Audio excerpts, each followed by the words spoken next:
In less than 10 minutes. Did you ever witness a guy having his pride, his heart, and his entire legacy ripped away in front of a judge, a throng, and a grinning ex-lover? Bambi was the one who pulled the trigger. And that's what happened to Lil Scrappy. Yes, Bambi. The same Bambi who played the part of the perfect wife on national television, wailing in confessionals and professing allegiance. She walked calmly into the courtroom, looked directly at the judge, and said, "I lied. To protect him, but now I'm done protecting him." Then she abruptly admitted to having a full-fledged affair with Stevie. The surprise is that this wasn't only a confession, it was a trap. Jay, the quiet prick in the courtroom, smashed Stevie like he had just won a Grammy for Most Poisonous. Sources say Stevie was aware that Bambi would lose it, and some even say he orchestrated it. Let's just say that what transpired next made the Tristan Gordon controversy seem like a Disney movie. Scrappy might have lost everything, not just his wife, as a result of what Bambi disclosed in that courtroom. The judge, the bailiff, the bloggers, and Lil Scrappy were all unprepared, as was the courtroom. The energy she was radiating made her different from the Bambi we've seen begging for peace in reunion episodes. Her hair was slicked back, and she was neither shaking nor crying. The tension was louder than any gag when Bambi and Scrappy briefly locked eyes as the court clerk asked her to confirm her name. "I have something to say," she said to the judge. "You understand you're under oath?" the judge inquired, adjusting his glasses. "I do," she said. Stevie J. Bambi said. There were gasps, phones fell to the ground, and a blogger in the back said, "Oh, she." Scrappy remained motionless, his jaw clenched, his hand gripping the table so tightly that the veins in his forearm resembled ropes. He didn't yell, he didn't walk away, but his face said, "And that's why I can't lie anymore." This wasn't a one-time mistake, and it started 2 years ago, and it was first emotional, then physical, and finally it became strategic. Now that the room is tilting in, what does that even mean? Bambi says she and Stevie J developed a personal bond during the affair when the judge raised an eyebrow and asked her to explain. Meanwhile, Stevie J, sitting smug in a clean gray suit, had the audacity to smirk without blinking or apologizing. But that was just the beginning. They were discussing a spin-off that never happened, and she claimed that Scrappy was emotionally unavailable and preoccupied with music projects and club appearances. This is a classic example of reality TV distancing, but Bambi found more than just comfort in Stevie. She found opportunity. This is where things get messy, though, because I wasn't just venting. She claimed that we were planning, but the judge interrupted and she dropped it. Episodes, narratives, and ways to steer scenes. I wasn't just cheating. I was working with him behind Scrappy's back, and all of a sudden the scandal had shifted away from love or lust. Fans remember that scene from back then, and now it's taking on a whole new meaning. Bambi claims that several emotional moments on screen, arguments, breakdowns, and even a therapy session were scripted between her and Stevie to boost drama and reshape public opinion, with Scrappy as the pawn. She also claimed that the famous kitchen scene where she cried over Scrappy's lack of support was entirely fake, saying that she was crying because she knew the camera was rolling and that she had just left Stevie's house the night before. The judge looked up and asked, "Do you have proof?" His lawyer leaned over to him and whispered something, and he nodded slowly, still silent and in shock, while Bambi went on to say that Stevie J had not only used his connections with producers to manipulate her emotionally, but also offered to help her flip the edit, making Bambi the victim, and Scrappy the cold, despicable husband every time I sobbed on camera. Bambi hesitated before coming to she extracted a USB stick. Yes, a real USB from her purse. Along with the voice notes, texts, and messages from Stevie telling me what to say, when to cry, and how to act, this is what she said. He stood up, slowly and deliberately, just staring at her when he did. No one, not even the court, instructed him to sit down. I gave you everything, and you made me into a story point. You were in my house, he continued quietly, playing wife while building. Scenes with that man. Scrappy lost it when Stevie leaned over to his lawyer and whispered something to him when Bambi didn't respond. The lawyer laughed. With his eyes on Stevie, he slammed his fist on the table and said, "You think this is?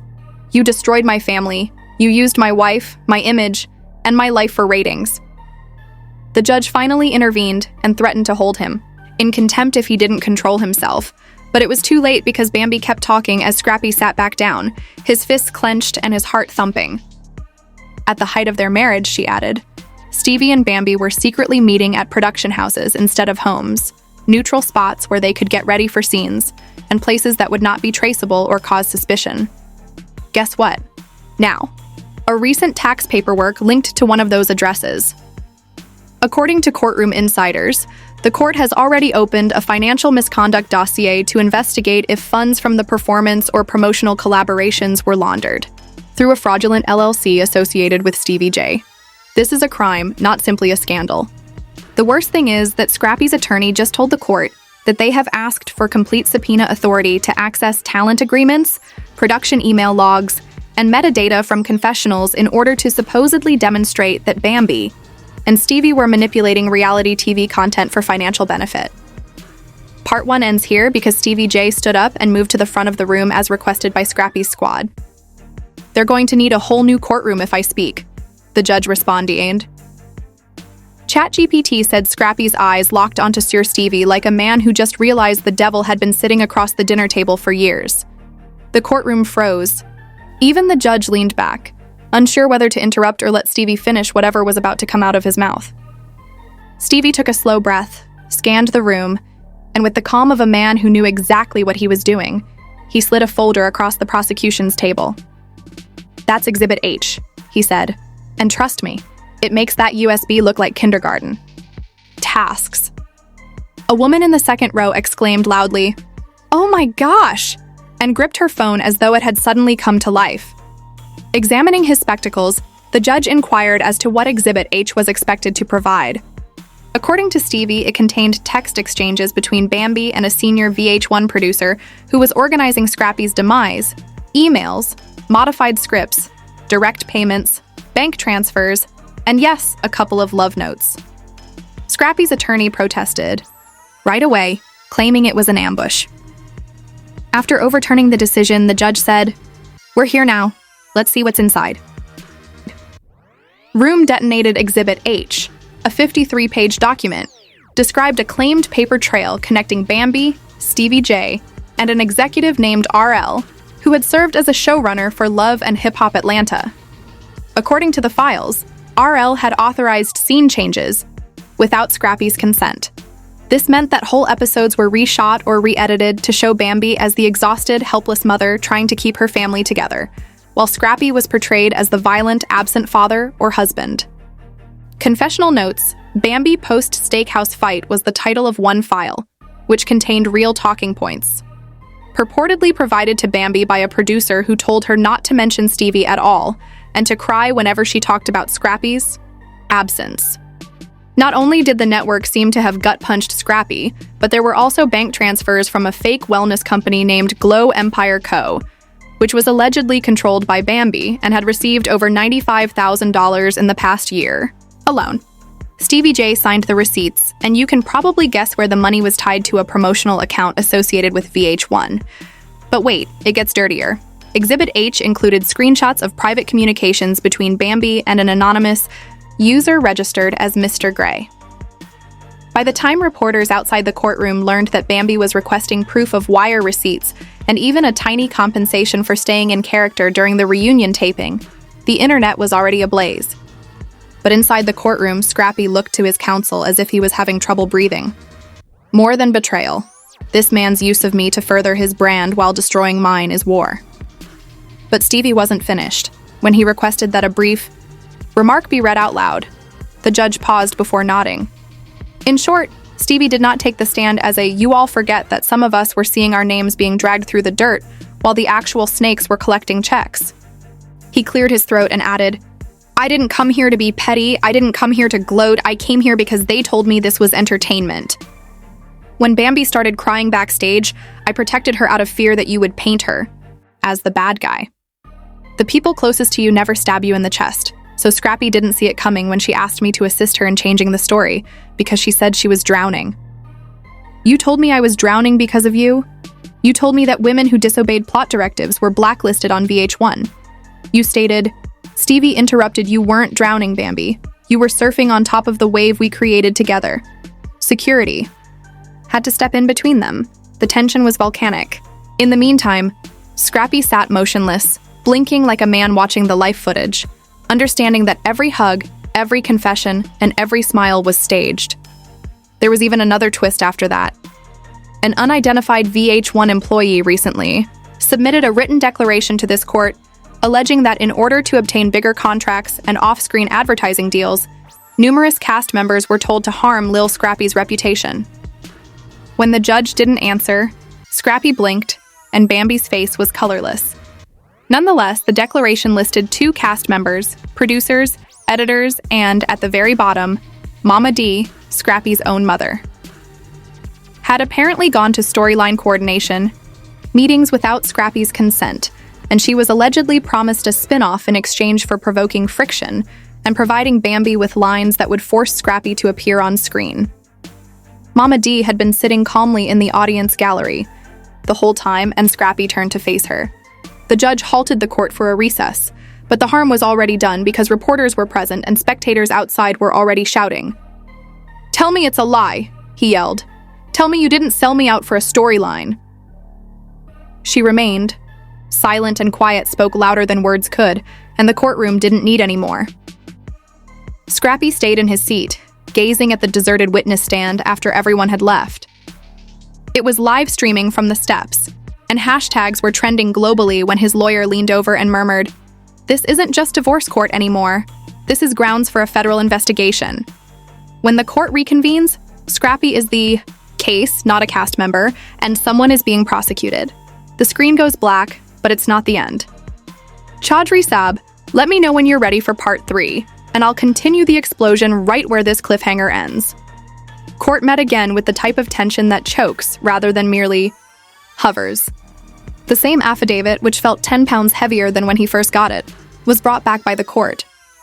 Outside, word had traveled like wildfire, and the gallery was crowded with not a single seat empty. Fans were yelling, and YouTube was already flooded with live streams titled "Lil Scrappy Courtroom Bombshell, Mama D Betrayed Him." Scrappy entered the room more slowly this time. He was exhausted, and his lawyer muttered something, but he didn't respond.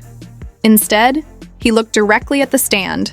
Not at Bambi, Stevie J, or even at Mama D for seasons, the judge asked, clearing his throat.